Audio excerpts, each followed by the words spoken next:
Scandinavia series के इस episode में मैं आपको लेके चलूंगा स्वीडन से डेनमार्क सिर्फ 2500 रुपए के टिकट पर, जिसमें मुझे लेनी पड़ी एक बस, एक इंटरसिटी ट्रेन और फाइनली बॉर्डर क्रॉस करने के लिए एक लोकल ट्रेन। और साथ ही आपको दिखाऊंगा कोपेनहेगन का 4 रातों का 9000 रुपए वाला मेरा एयरबीएनबी एंड ग्रोसरी शॉपिंग, यानी कि खाने और पीने के रेट कोपेनहेगन के सबसे बड़े सुपरमार्केट्स में से एक बिल्का में। 3 दिन के खाने का बंदोबस्त हो गया और पैसे लग गए हैं 1500 रुपए।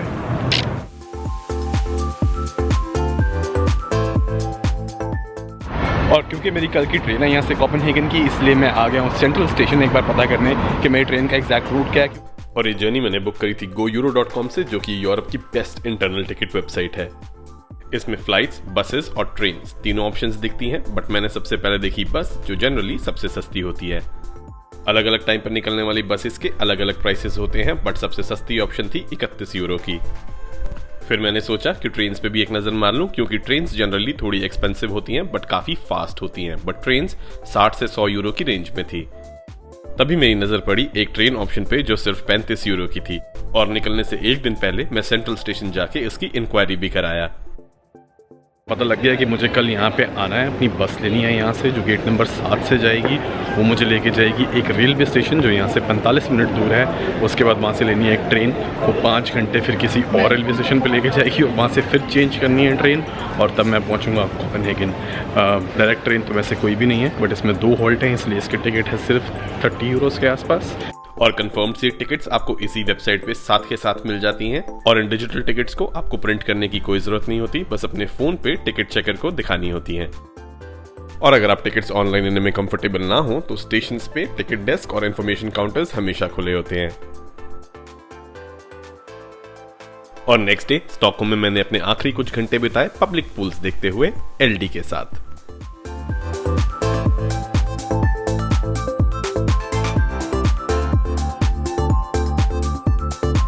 और सिटी में कई सारे पब्लिक स्विमिंग प्लेसेस हैं जहाँ पे कि बहुत सारी स्विमिंग फैसिलिटीज़ होती हैं, और यहाँ लोकल्स आते हैं आराम से सन बात करने के लिए, रिलैक्स करने के लिए, और लोग यहाँ गर्मियों में सन बहुत एंजॉय करते हैं।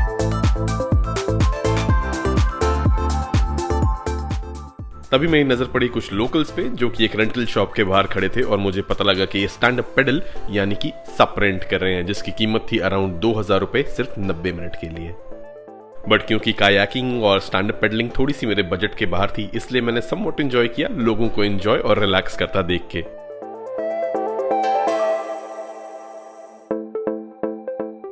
और थोड़ा सा रिलैक्स करने के बाद मैं फाइनली निकला बस स्टॉप की तरफ, जहां से मुझे अपनी आज की ट्रांसपोर्ट बस पकड़नी थी। अपनी बस में सामान लाद के फाइनली मैंने अपनी सीट पकड़ी और रास्ते में एंजॉय किए स्टॉकहोम सिटी के कुछ फाइनल व्यूज। तकरीबन आधे घंटे के सफर के बाद ये बस फाइनली पहुंची फ्लेमिंग्सबर्ग स्टेशन, जहां पे थैंकफुली एक लिफ्ट थी। और क्योंकि मैंने गूगल मैप्स में पब्लिक ट्रांसपोर्ट डायरेक्शंस बना रखी थी, इसलिए मैंने वेरीफाई कर लिया कि मेरी 4:40 वाली माल्मो तक की ट्रेन इसी प्लेटफॉर्म पे आ रही है।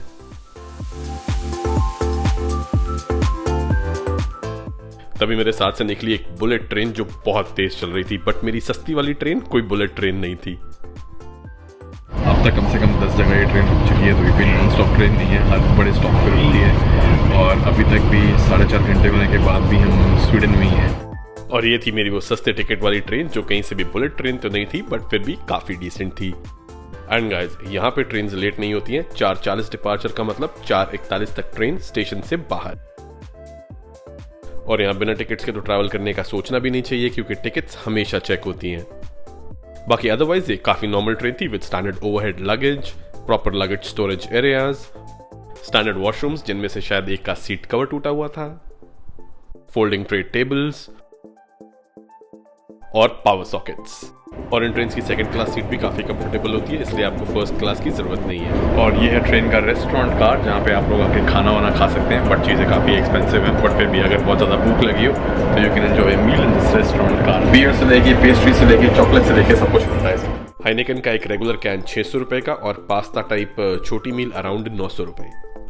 और पानी हमेशा मेरी तरह साथ ही रखिए, क्योंकि ट्रेन में काफी महंगा मिलता है। और आखिरी बात, क्योंकि ये ट्रेन एयर कंडीशन नहीं थी, तो इसलिए कुछ लोगों ने अपना सफर तय किया ऐसे और कुछ ने ऐसे भी। रिस्पेक्ट। खैर, जैसे तैसे ट्रेन पहुंची अपने लास्ट स्टॉप पे। Finally at the Malmö station and one more train to go Yes. to Copenhagen. To Copenhagen now. One more train. और ये बैग लेके जाने हैं दूसरे प्लेटफॉर्म पे, प्लेटफॉर्म 1B, और वहाँ से ट्रेन मिलेगी सीधा कोपेनहेगन जाने के लिए। तो और I think it's about 30-40 minutes. Malmo station से मुझे जाना था ऑरस्टाड स्टेशन, जिसके ऑलमोस्ट सामने ही है मेरा एयरबीएनबी। और वैसे ऑरस्टाड से सिर्फ एक स्टेशन ही दूर है, कोपेनहागन यानी कि कोपेनहेगन सेंट्रल स्टेशन। और इसी रूट के बीच में पड़ रहा है कोपेनहेगन एयरपोर्ट, तो एयरपोर्ट से सिटी भी यही लोकल ट्रेन जाती है।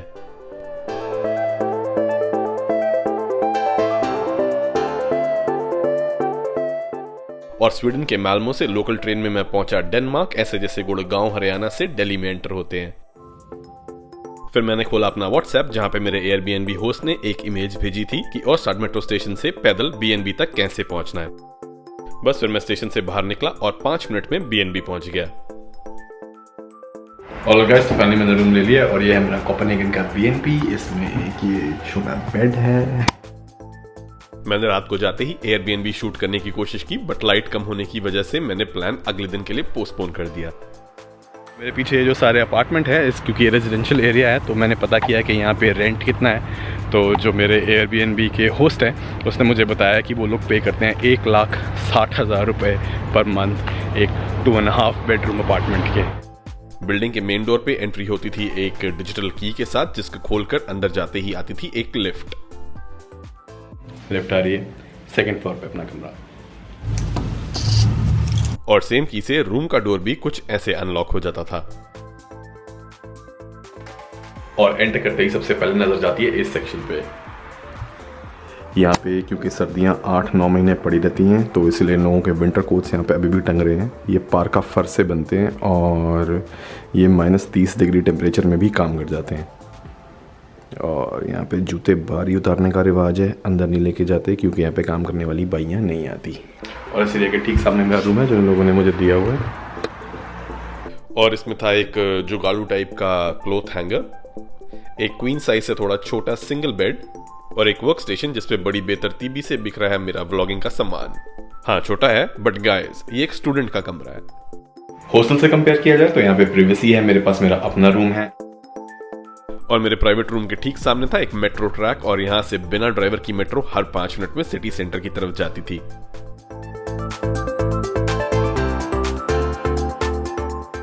और ये जो रेलवे स्टेशन है, ये मेरे बीएनबी के ठीक सामने है और ये एक मेट्रो स्टेशन भी है। तो मेट्रो लेके मैं जा सकता हूँ सिटी के अंदर, और रेलवे स्टेशन से ट्रेन लेके मैं जा सकता हूँ सेंट्रल स्टेशन, जहाँ से फिर मैं ट्रेन लेके जाने वाला हूँ। होपफुली अगर मेरे को ट्रेन सही प्राइसेस में मिल गई तो ऑस्लो, नॉर्वे, या फिर बस लेके जाऊँगा तो बस के लिए भी यहाँ से अच्छा कनेक्शन है। 7-Eleven टाइप कन्वीनियंस स्टोर्स जो हैं वो थोड़े से एक्सपेंसिव होते हैं। रिमेंबर, वो कन्वीनियंस स्टोर है, तो वो कन्वीनियंस के लिए आपसे पैसे चार्ज करते हैं। कन्वीनियंस किस चीज़ की, कि जो सारा एसेंशियल डेली ग्रोसरी कमोडिटी होती है वो आपको आपके घर के पास प्रोवाइड कर देते हैं, वही कन्वीनियंस है। और वो ऑड आवर्स में भी खुल रहते हैं। अदरवाइज सुपरमार्केट ज़्यादा सस्ते होते हैं। ब्रेड मिल जाएगी यहाँ से, और हो सकता है रोस्टेड चिकन वगैरह भी सब मिल जाए। काफ़ी बड़ी सुपरमार्केट है, तो सुपरमार्केट्स कन्वीनियंस स्टोर से काफ़ी सस्ती होती हैं। बट सुपरमार्केट जाने से पहले मैंने थोड़ी देर नींद का कोटा पूरा किया, जिसमें मेरा आई मास्क काफी काम आया, क्योंकि जरूरी नहीं है कि हर घर में विंडोज पे ब्लाइंड्स लगे हों। और एक और खास बात कि यहाँ की जो दीवारें हैं वो ईंटों की नहीं, जिप्सम बोर्ड की होती हैं। और ये इस फ्लैट का कॉमन एरिया है, जहाँ पे एक ये डाइनिंग टेबल लगा हुआ है जिस पे खाना खाना होता है। यहाँ पे खाना रूम में नहीं लेके जाते हैं। और यहाँ पे ये माइक्रोवेव रखा हुआ है। उसके अलावा फुल फ्लेज किचन है, और यहाँ पे ओवन है जिसमें मैंने अपना पिज़्ज़ा भी बनाया था। और यहाँ पे ये रखा हुआ है फ्रिज।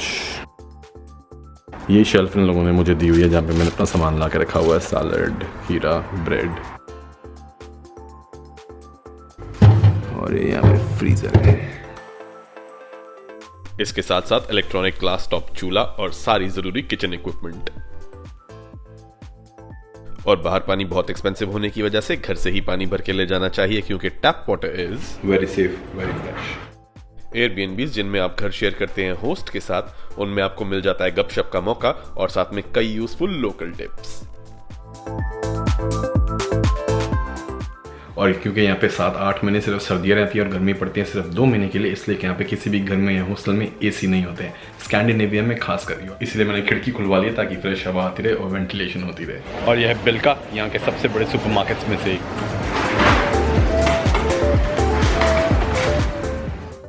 कप नूडल्स 170 रुपए, गाजर का पैकेट 100 रुपए, संतरे 200 रुपए किलो, रास्पबेरी का एक छोटा पैकेट 200 रुपए, fully cooked frozen hot wings 500 रुपए किलो, केले 200 रुपए किलो, ब्रेड 175 रुपए। और अब जरा दारू सेक्शन देख लिया जाए तो यहाँ पे हर तरह का सामान है, रम, जिन, विस्की, स्कॉच, टकीला, वोडका से शुरुआत करते हैं। एब्सोलूट सिट्रॉन 1500 की, कुछ खास महंगी नहीं है। टालिस्कर 349, टालिस्कर स्ट्रॉन्ग तकरीबन 4000, सिंगलटन तकरीबन 2000 और ग्लेनफिडिच ये है 2640, सस्ती है, 12 साल और 15 साल है 395 यानी 4000। और gold label reserve Johnny walker 3000, seriously सस्ती है। सब्जियां महंगी हैं पर शराब सस्ती है, वाह वाह वाह। ग्रीन लेबल शिवास 12 साल, very typical for Indians, 2780। Guys यहाँ का क्रोन या क्रोना जो भी उसको बोलते हैं तकरीबन 11 रुपये का है, बट मैं मल्टीप्लिकेशन सिंपल करने के लिए 10 से मल्टीप्लाई करता हूँ क्योंकि मेरी अपनी गणित थोड़ी बिगड़ी हुई है। शॉर्ट्स ये पता नहीं क्या सीन है, रंग बिरंगे फ्लेवर्ड। और वेस्टर्न कंट्रीज़ में एक चीज़ बड़ी प्रोमिनेंट दिखती है, वाइन। शराब की इतनी कनेक्शन नहीं होती जितनी वाइन बॉटल्स की कनेक्शन होती है, क्योंकि लोग यहाँ वाइन के बड़े शौकीन होते हैं, स्पेशली लेडीज़।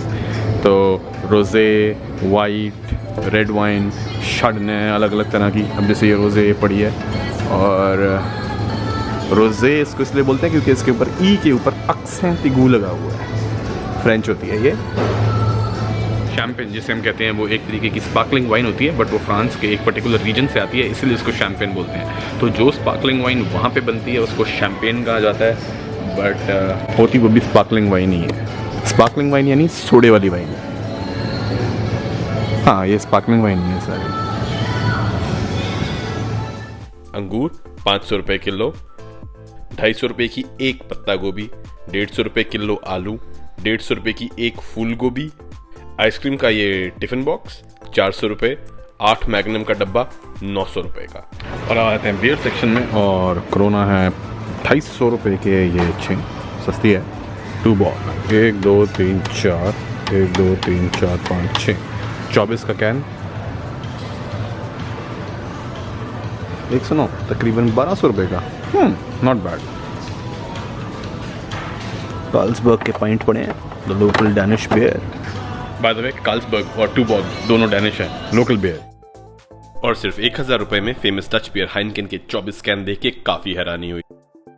तो क्लियर चॉइस, 2 बॉल, हाइनकेन और कार्ल्सबर्ग सबसे पॉपुलर। और कार्ल्सबर्ग के लोकल बियर होने की वजह से यहाँ पे कई ऐसे फ्लेवर्स थे जो मैंने कभी भी कहीं और नहीं देखे।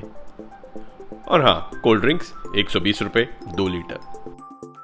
और बाय द वे यहाँ पे जो बियर बाहर पड़ी होती है वो सस्ती मिलती है, और ठंडी की हुई महंगी मिलती है क्योंकि यहाँ पे इलेक्ट्रिसिटी की कॉस्ट पड़ती है इनको। और साथ ही बल्क डिस्काउंट भी नहीं मिलता, जैसे कार्ल्सबर्ग का एक सिंगल कैन अगर लेना हो तो वो है 125 रुपए का। फाइनली मैंने अपने लिए उठाया चिकन, गाजर, एक पिज्ज़ा, केले, ब्रेड और एक डिप, और ये सब आया 1500 रुपए का। नाश्ते की तैयारी है, पिज्ज़ा फ्रिज में से निकाला, उसको अनपैक किया, बेकिंग पेपर लिया, उसके ऊपर पिज्ज़ा को सेट किया और डाल दिया ओवन के अंदर। 15-20 मिनट में रेडी हो जाएगा, और साथ में थोड़ी सी कुछ सब्जी गर्म करके भी इसके साथ खा लेंगे तो बढ़िया नाश्ता हो जाएगा आज का। ओवन को किस टेम्परेचर पे कितनी देर छोड़ना है, ये इंस्ट्रक्शंस हमेशा खाने के डिब्बे पे लिखी होती हैं।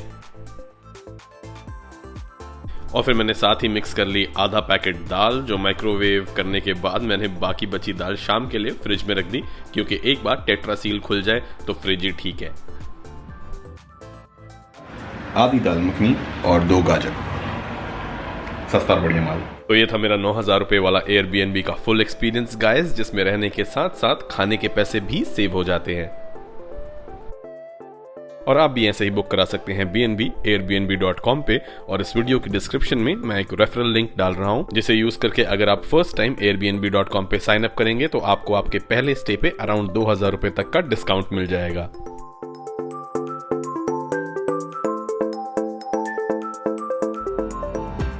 और अब बात कर लें जरा नए एपिसोड की, तो थोड़ा मूड चेंज किया जाए।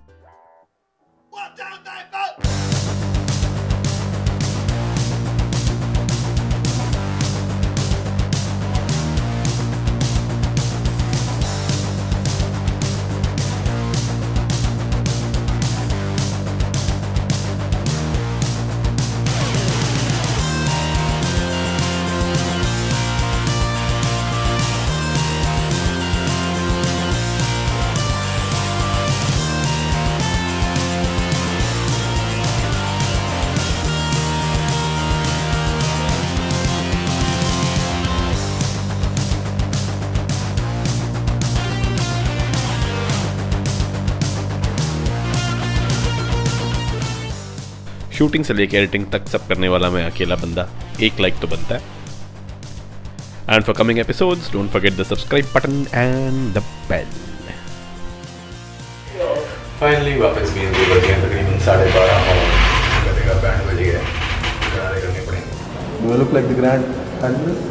Totally, yes.